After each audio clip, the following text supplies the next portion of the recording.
आज है 15 मई 2025 दिन गुरुवार। Welcome back to clean news UP. चलिए देखते हैं उत्तर प्रदेश की 25 फटाफट बड़ी खबरों को। यूपी के कई शहरों में महिलाओं के लिए हॉस्टल बनवाएगी सरकार। यूपी में महिलाओं को योगी सरकार ने बड़ा गिफ्ट दिया है। सीएम योगी ने इसको लेकर घोषणा भी कर दी। दरअसल यूपी सरकार महिलाओं के लिए working hostel बनवाएगी। CM Yogi Adityanath ने कहा कि गौतम बुद्ध नगर, आगरा, कानपुर, प्रयागराज सहित कई बड़े शहरों में सरकार महिलाओं के लिए वर्किंग हॉस्टल बनवाए जाएंगे। ये हॉस्टल SASCI योजना के तहत प्रदेश के 8 शहरों में बनाई जाएंगी। पासपोर्ट बनवाने को अब नहीं करना होगा 2 महीने का इंतजार। ताजनगरी आगरा में नया पासपोर्ट बनवाने और रिन्यूअल कराने वाले लोगों को 2 महीने की प्रतीक्षा नहीं करनी होगी। अब उनका आवेदन फॉर्म तेजी से जमा होगा। क्षेत्रीय पासपोर्ट कार्यालय गाजियाबाद ने आगरा व वृंदावन सहित 4 प्रधान डाकघर पासपोर्ट सेवा केंद्र में आवेदन की संख्या बढ़ा दी है। यहाँ प्रतिदिन 40 के स्थान पर 90 आवेदक हर दिन अपना फॉर्म जमा कर सकेंगे। वहीं 10 आवेदक PCC की प्रक्रिया करा सकेंगे।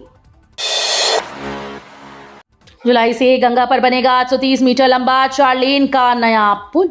उन्नाव को जोड़ने के लिए प्रस्तावित 4 लेन के नए पुल के निर्माण के लिए प्रशासकीय व वित्तीय स्वीकृति मिल गई। ये सेतु अंग्रेजों के जमाने के पुराने क्षतिग्रस्त गंगा पुल से 50 मीटर पहले बैराज की तरफ बनेगा। सब कुछ सही रहा तो इसका निर्माण सेतु निगम जुलाई से शुरू कराएगा।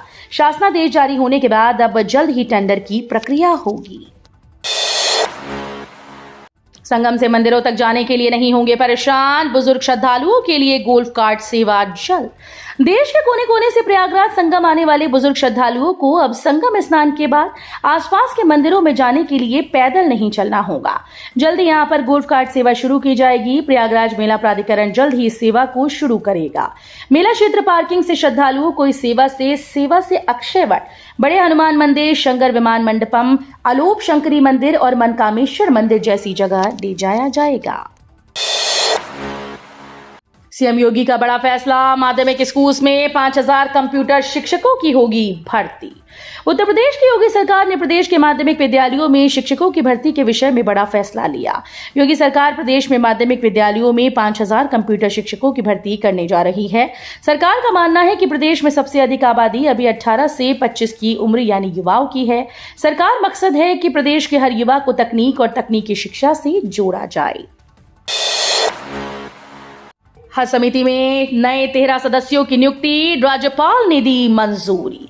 उत्तर प्रदेश सरकार ने हज समिति अधिनियम 2002 के तहत राज्य हज समिति में नए सदस्यों की नियुक्ति की है।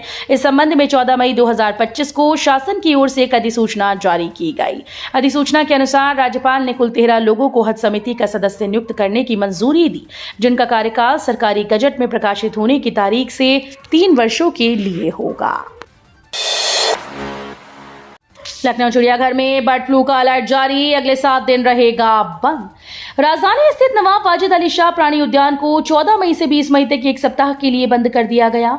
ये फैसला गोरखपुर जू में बाघिन की H5 एवियन इन्फ्लुएंजा से हुई मौत के बाद एहतियातन लिया गया है। हालांकि लखनऊ चिड़ियाघर में बर्ड फ्लू का अब तक कोई मामला सामने नहीं आया, लेकिन संभावित खतरे को देखते हुए ये कदम उठाया गया है। यूपी के 2 एक्सप्रेसवे पर ई-वे हब बनाएगी योगी सरकार। उत्तर प्रदेश सरकार ने पूर्वांचल व बुंदेलखंड एक्सप्रेसवे पर कुल 12 ई-वे हब के निर्माण और विकास का विस्तृत खाका तैयार किया। इसके लिए उत्तर प्रदेश एक्सप्रेसवे औद्योगिक विकास प्राधिकरण ने मास्टर प्लान बनाया है। इसके जरिए दोनों ही एक्सप्रेसवे पर उत्तम यात्री सेवाओं की उपलब्धता सुनिश्चित करने के लिए ई-वे हब के निर्माण और विकास को बल मिलेगा। राशन वितरण की नई व्यवस्था होगी लागू, 3 माह का एक साथ मिलेगा राशन। योगी सरकार राष्ट्रीय खाद्य सुरक्षा अधिनियम के तहत अगस्त 2025 तक मुफ्त राशन मई और जून में वितरित करेगी। अगले 3 महीने का वितरण मई और जून में अलग अलग चरणों में होगा। खाद्य और रसद विभाग की बैठक में इस बात पर सहमति बन गई है। इस नई व्यवस्था के तहत मई का राशन वितरण अब 20 मई तक होगा।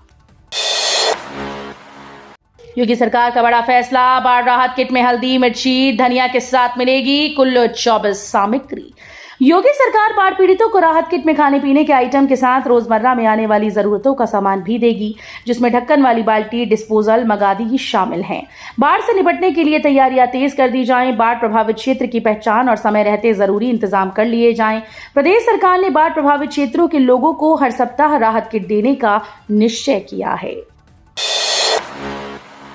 जेवर एयरपोर्ट के पास यीडा में HCL और फॉक्सकॉन करेगा 3,700 करोड़ रुपए का निवेश। प्रधानमंत्री नरेंद्र मोदी की अध्यक्षता में केंद्रीय मंत्रिमंडल ने भारत सेमीकंडक्टर मिशन के तहत एक और सेमीकंडक्टर प्लांट की मंजूरी दी है। इससे पहले देश में 5 सेमीकंडक्टर यूनिट्स पर काम चल रहा है। अब 6ठी यूनिट की भी शुरुआत होने जा रही है, जिससे भारत सेमीकंडक्टर के क्षेत्र में आत्मनिर्भर बनने की दिशा में आगे बढ़ेगा। ये नया प्लांट HCL और फॉक्सकॉन मिलकर बनाएंगी।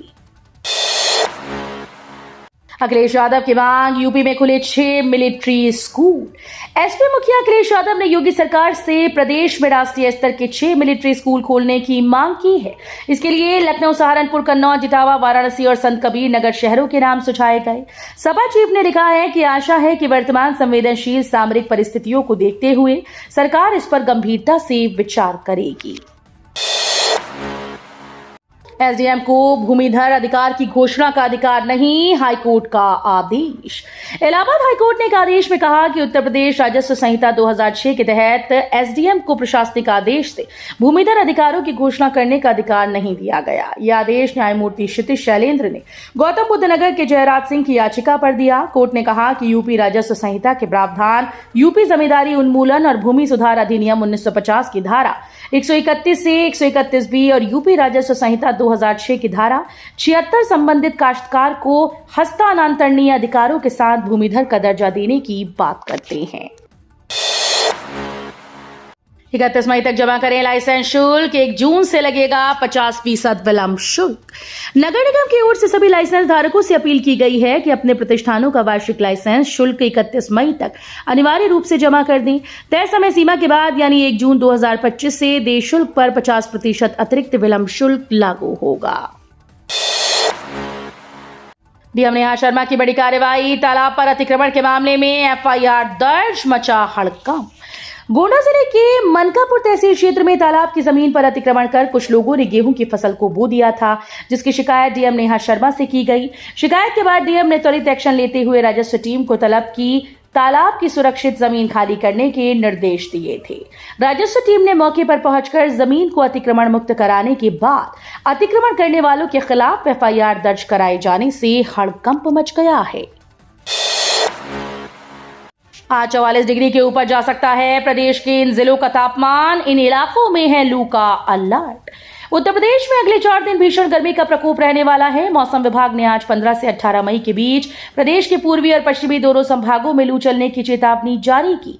विशेष तौर पर 16 मई यानी शुक्रवार को उत्तर प्रदेश में हीट वेव की तीव्रता और उसका क्षेत्रफल विस्तार ज्यादा रहने वाला है। जेवर बना यूपी का नया गहना, एयरपोर्ट फिल्म सिटी के बाद मोदी सरकार का एक और बड़ा तोहफा। गौतम बुद्ध नगर जिले का जेवर अब उत्तर प्रदेश का नया गहना बन गया है। देश के सबसे बड़े इंटरनेशनल एयरपोर्ट और यूपी के सीएम योगी आदित्यनाथ के ड्रीम प्रोजेक्ट फिल्म सिटी से इसकी किस्मत पहले ही बदल चुकी है। अब मोदी सरकार के नए तोहफे ने जेवर की चमक में 4 चांद लगा दिए हैं। अब रोज रोज के जाम से मिलेगा छुटकारा। ग्रेटर नोएडा में बनकर तैयार हुआ ये फ्लाईओवर। उत्तर प्रदेश राज्य औद्योगिक विकास प्राधिकरण की औद्योगिक साइट 5 से सावित्रीबाई फुले बालिका इंटर कॉलेज के बीच फ्लाईओवर बनकर तैयार हो गया। बता दें कि 400 मीटर लंबे फ्लाईओवर पर सड़क बनने का काम शेष बचा है। इसके बाद वाहनों की आवाजाही शुरू हो जाएगी। फ्लाईओवर के निर्माण पर 18.36 करोड़ रुपए की लागत आई है। सीएम योगी बोले, भारत की तरफ जो उंगली उठाएगा उसके जनाजे में कोई रोने वाला भी नहीं मिलेगा। मुख्यमंत्री योगी आदित्यनाथ ने कहा कि राष्ट्रीय संकट के समय धैर्य और एकता ही हमारी सबसे बड़ी पूंजी होती है। इस माहौल में जवानों के कारण भारत ने पाकिस्तान के हौसले पस्त किए। दुनिया ने पाकिस्तान व उसके आकाओं के बेशर्मी भरे उस चेहरे को भी देखा जिसमें आतंकियों के जनाजे में वहां के नेता व सैन्य अधिकारी शामिल हुए।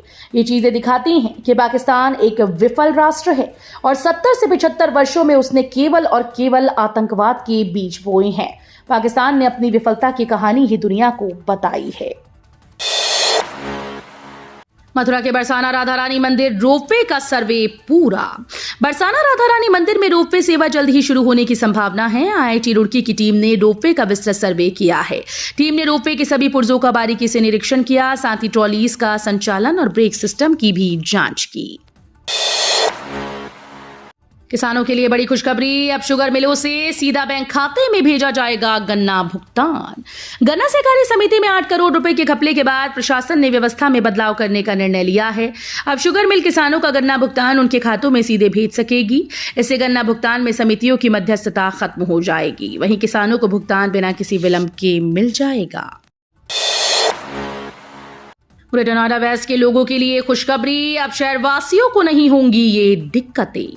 ग्रेटर नोएडा वेस्ट के सेक्टर 1 में 45 MLD क्षमता के सीवरेज ट्रीटमेंट प्लांट का निर्माण शुरू हो गया है। ग्रेटर नोएडा प्राधिकरण के द्वारा बनाया जा रहा आधुनिक प्लांट करीब 1.5 साल में बनकर तैयार हो जाएगा।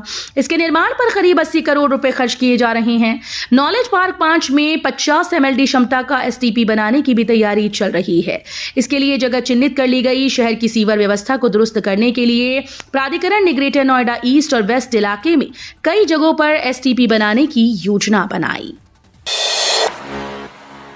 अपराध और चालकों की मनमानी पर लगेगी लगाम, ऑटो पर लगेंगे खास कोड। कासना कोतवाली की पुलिस ने ऑटो चालकों की मनमानी और अपराध पर लगाम लगाने के लिए पहल की। पुलिस ने ऑटो पर कोड नंबर लगाने शुरू किए हैं। पुलिस कोड नंबर के जरिए आसानी से चालक का पता लगा पाएगी।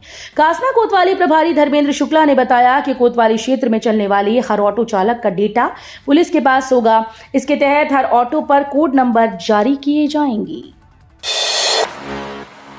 ग्रेटर नोएडा में फ्लैट्स के नाम पर करोड़ों का खेल। अब यीडा क्षेत्र में CBI के रडार पर 4 बिल्डर परियोजनाएं। ग्रेटर नोएडा में बिल्डर और बैंक के गठजोड़ की जांच में जुटी CBI के रडार पर यमुना प्राधिकरण क्षेत्र की 4 बिल्डर परियोजनाएं हैं। CBI ने बिल्डर परियोजनाओं से जुड़ी फाइल को अपने कब्जे में ले लिया। वहीं प्राधिकरण अधिकारियों से परियोजना से जुड़ी कई जानकारी मांगी है। बैंकों के साथ गठजोड़ कर बिल्डर हजारों खरीदारों के करोड़ों रुपए डकार चुके हैं। घुटने पर आया पाकिस्तान, भारत के सामने गिड़गिड़ाया। पहलगाम हमले के बाद भारत ने पाकिस्तान के साथ सिंधु जल समझौता रद्द कर दिया है। ऐसे में पाकिस्तान ने भारत को चिट्ठी लिखकर अपील की है कि सिंधु जल समझौता रद्द करने के फैसले पर पुनर्विचार किया जाए। सूत्रों के मुताबिक पाक ने चिट्ठी में लिखा कि भारत का यह कदम पाकिस्तान में गंभीर जल संकट पैदा कर सकता है। हालांकि अपने फैसले पर अडिग भारत ने पाक की अपील पर विचार करने से इनकार कर दिया। तो ये थी आज की 25 फटाफट बड़ी खबरें। अगर आपको न्यूज पसंद आई हो तो वीडियो को लाइक और शेयर जरूर करें। धन्यवाद।